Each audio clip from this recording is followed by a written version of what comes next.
everyone to another episode of the In the Hot Seat podcast. And in this episode is all about The Last of Us for episodes 7 and 8. Decided to combine the both of them. And this Sunday, we get to say goodbye to season 1, even though I'm not ready to say goodbye. But it has been really awesome to see The Last of Us come to life thus far. And with episode 7 getting right into that, probably my favorite parts in the game. And this is actually more of a DLC part of the game. And fun fact that I actually almost didn't get to play the DLC up until way later on, up until probably most recently.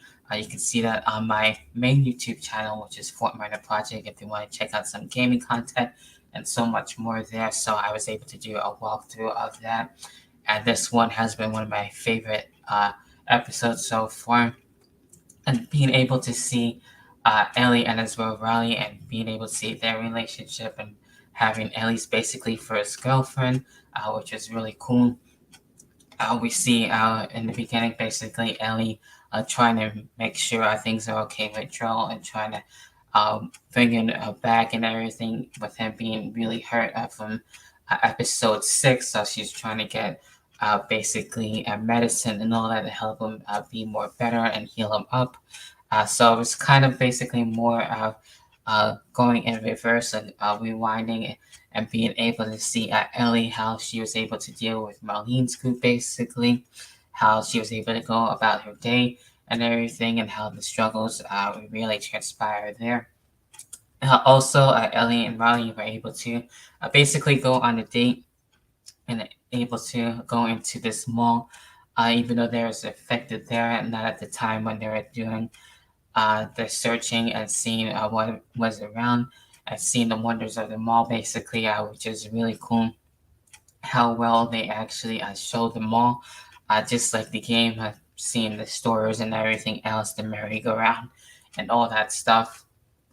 Especially seeing the arcade, which is really cool because in the game they didn't actually play the arcade games, uh, but in this one they actually did, which is really cool. On that, and eventually over time they did see infected as things were seeming to be really well at one point. Ellie was looking to basically, I'm not sure to trust Riley, especially being dealing with being a soldier. So she wasn't too sure how she felt about that, but eventually she went back, and then things went really crazy, kind of really quickly on that, and basically that's where we see how Ellie got bitten for the first time, as well, sadly for Riley, which definitely sucks. So it's and upsetting to see this happening all over again. Fortunately, Riley didn't make it, but Ellie did, and of course, she was able to be immune, like what was shown way earlier.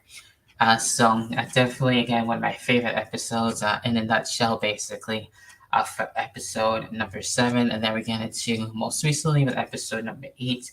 Again, showing Ellie and Jill, making sure for Ellie to try and get Joel more better, trying to heal him up and everything. Eventually, showing how they were able to find this place uh, where they were able to find shelter, trying to provide for food. So Ellie being shown to hunt a deer, but then deals with another group and runs into them, and they were almost gonna steal the deer and everything, and things go crazy again for Ellie and trying to figure out what is the deal with this group and everything. And she really wanted the medicine from them, but they unfortunately get to until after a while. And with this group, they were able to um, basically be dealing with cannibals, uh, with some of them not knowing, which is really creepy at the same time on that. And of course, Ellie was captured and everything. So that led to a lot more, especially for Joel slowly waking up and being able to help Ellie. But really, Ellie ended up actually helping out herself and taking out the leader of the group, being able to take the leader of the group out and being able to save herself. So that was really nice to be able to see that, and at least they didn't end up doing anything worse to her after that. So I'm glad she was able to be set free afterwards and find a way out, and then eventually reuniting with Joel there. So, and then that's where we get into the final episode for this Sunday, which is crazy. I feel like it flew on by definitely for sure. So again, I'm not ready to say goodbye to season 1, but I'm also excited for season 2. So it'll definitely be a while before we see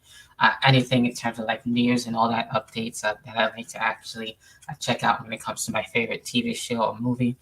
So we'll be checking out the updates and all that good stuff until we get to see season 2. So I will definitely be back here for sure reviewing season 2. But for this Sunday, I will be reviewing episode number 9, giving more of a different rundown on how things happen from episode 1 up until episode 9, basically. So those are my thoughts. Definitely, what are your thoughts?